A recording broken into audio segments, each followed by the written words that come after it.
જો યુસીસી લાગુ થશે તો આદિવાસીઓનું રાજકીય અને શૈક્ષણિક આરક્ષણ ખતમ થઈ જશે તેવું ચેતર વસાવાએ જણાવ્યું.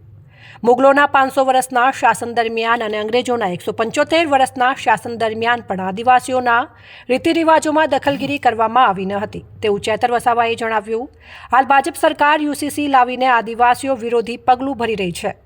અમુક આદિવાસી નેતાઓ આદિવાસી સમાજ વિરુદ્ધ જઈને યુસીસીનું સમર્થન કરી રહ્યા છે. યુસીસી લાગુ થશે તો આદિવાસી સમાજની અલગ અલગ રૂઢિ પ્રથાઓ અને રીતિરિવાજો આપોઆપ નષ્ટ થઈ જશે તેવું ચેતર વસાવાએ જણાવ્યું.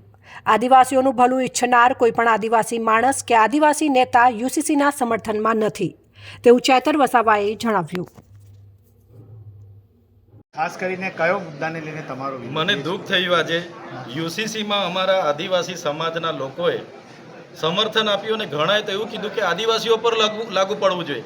અલાભાઈ, યુસીસી લાગુ થશે તો જે અમે ચૂંટાઈને આવીએ છીએ આદિવાસી બેઠકો પર એ નષ્ટ થઈ જશે. આપણા બાળકોને જે અનામત બેઠકો પર ભણવાની તક મળે છે, સ્કોલરશીપ મળે છે, એ પૂરું થઈ જશે. જળ જંગલ જમીન પરના અધિકારો નષ્ટ થશે. કેટલાક આદિવાસી સમાજના લોકોએ એવું કીધું કે યુસીસી આદિવાસીઓ પર પણ લાગુ થવું જોઈએ. તો આવા ઘણા લોકો હોય છે. ખરેખર એમણે યુસીસીનો અભ્યાસ કરવો જોઈએ. એનાથી શું અસરો થવાની છે એનો પણ અભ્યાસ કરવો જોઈએ. મેં કોઈ વ્યક્તિગત નામ નહીં લેમ, પણ ઘણા આદિવાસી આગેવાનો એવું કીધું કે યુસીસીમાં આદિવાસીઓનો પણ સમાવેશ કરવો જોઈએ. જે દિવસે આદિવાસીઓનો સમાવેશ થશે, શૈક્ષણિક અને રાજકીય જે અનામત મળે છે, અમારા છોકરાઓ અનામત બેઠકો પર ભણે, નોકરી કરે, અમે જે અનામત બેઠકો પર ચૂંટાઈને આવીએ છીએ નષ્ટ થશે. સાથે સાથે 73AA હોય, એટ્રોસિટી એક્ટ હોય, પૈસા એક્ટ હોય, અનુસૂચિ 5 પર જે જળ જંગલ જમીન અધિકારોના પ્રાવધાનો મળે છે, તમામ વસ્તુ નષ્ટ થશે. એ કદાચ એ લોકોને ખબર નહીં હશે, એટલે એ લોકોએ કીધું કે યુસીસીમાં આદિવાસીઓનો પણ સમાવેશ થવો જ જોઈએ. એવી ઘણા આગેવાનોએ માંગ કરી છે. તમારી દ્રષ્ટિએ શું લાગે છે કે જરૂર છે કે નહીં? દેશમાં બંધારણ બન્યું છે ને આખો દેશ બંધારણથી ચાલે છે. દેશ 1947માં આઝાદ થયો. વિવિધતામાં એકતા એ જ દેશની ઓળખ છે. બિનસાંપ્રદાયિક દેશ છે. તો મુગલોના શાસનકાળ દરમિયાન, અંગ્રેજોના 175 વર્ષ શાસનકાળ દરમિયાન અને જ્યારે બંધારણ સભા બની ત્યારે પણ યુસીસીનો સમર્થન કોઈએ કર્યું નથી.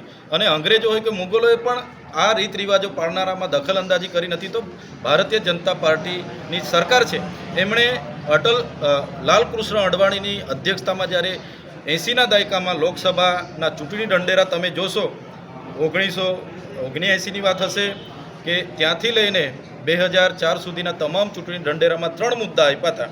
એક, રામ મંદિર બનાવીશું, બીજું 370 હટાવીશું અને ત્રીજું કે સમાન સિવિલ કોડ લાગુ કરીશું, જે લાગુ કરવા માટે આજે જઈ રહ્યા છે, જેનો અમે સખત વિરોધ કરીએ છીએ.